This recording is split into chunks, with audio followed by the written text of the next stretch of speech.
On the way back from Lewis's funeral, my mom told me to start packing. She waited until the day before we left to tell Edie. I'm not sure if she wanted to make it easier or harder.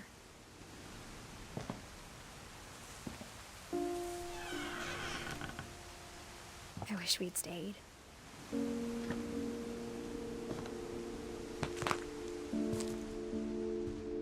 But I understand why we left.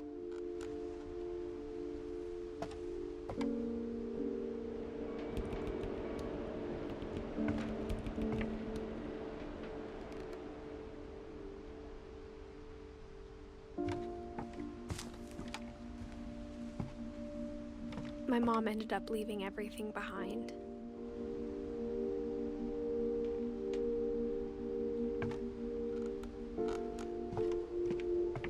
What happened that night had been coming for a long time. Maybe it should have come sooner.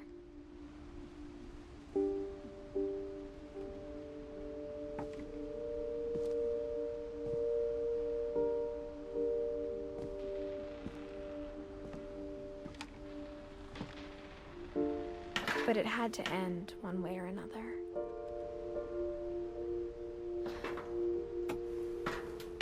All that's left now is to tell you about that last night.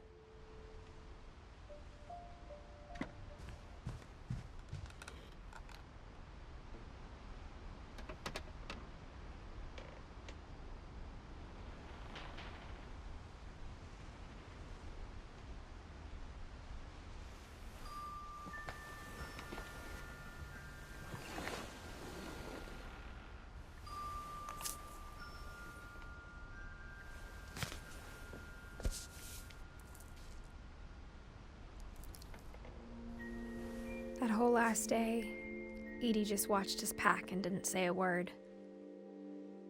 Until supper, when she raised her glass and said, "To our final night together, and all our final nights apart."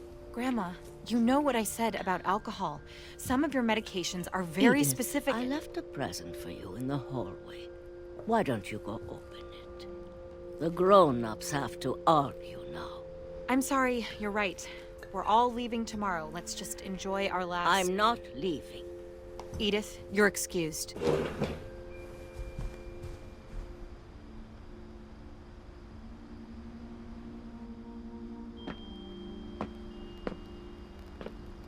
the power had been shut off that morning, but Edie always had plenty of candles.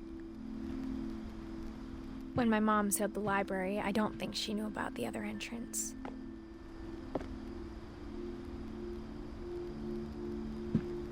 Or that Edie had a key to it.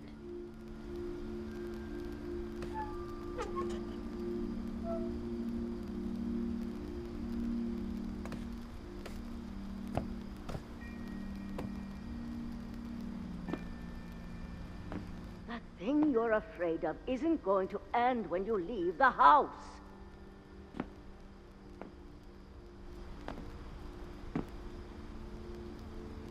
Edith has a right to know these stories. My children are dead because of your stories!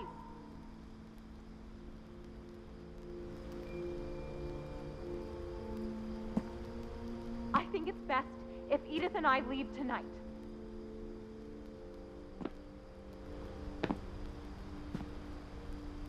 We'll have the nursing home send a van for you in the morning, okay?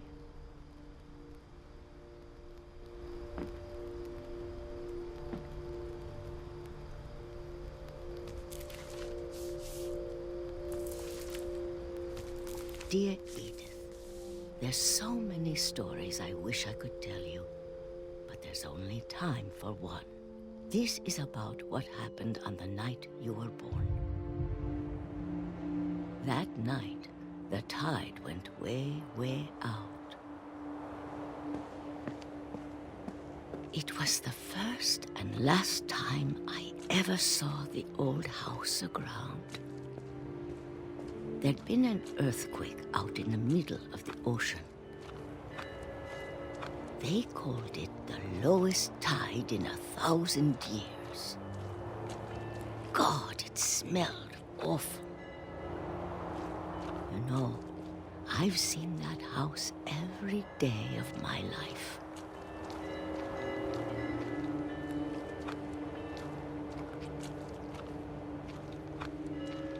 But I never thought I'd go back to it. When the fog rolled in, I lost my way.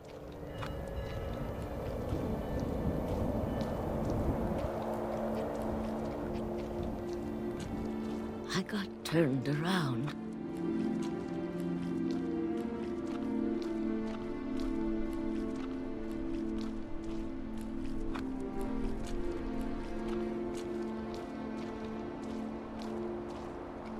I started seeing things.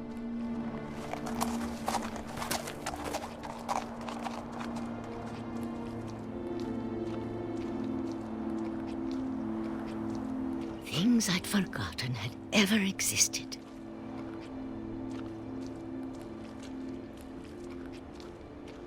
But when I saw them, they felt like old friends. That night, a lot of things came back to me. Or maybe I came back to them.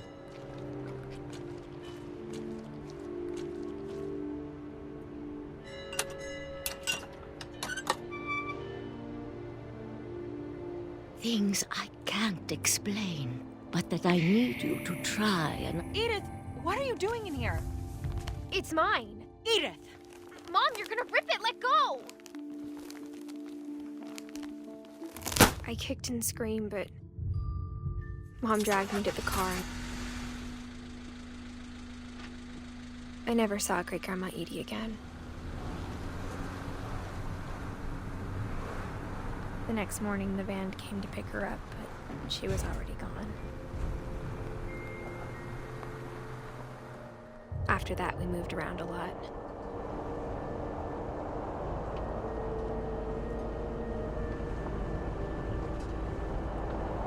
We both tried to make the best of it.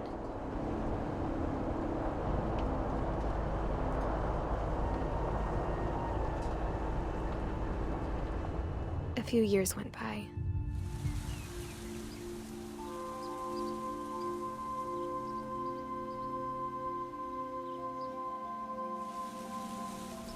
My mom didn't like to talk about it, but she started getting sick a lot.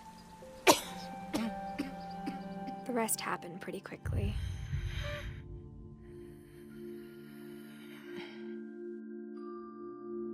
She got better for a while, and then she didn't.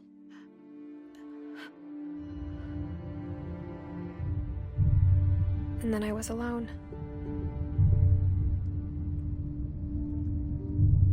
The last Finch left alive.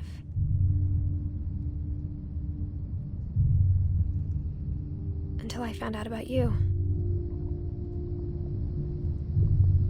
I'm still not sure what to tell you about all this. If we lived forever, maybe we'd have time to understand things. But as it is, I think the best we can do is try to open our eyes. And appreciate how strange and brief all of this is. This journal was supposed to be for you. But now I hope you'll never see it. I just want to meet you and tell you all these stories myself. But I guess if you're reading this now, things didn't work out that way.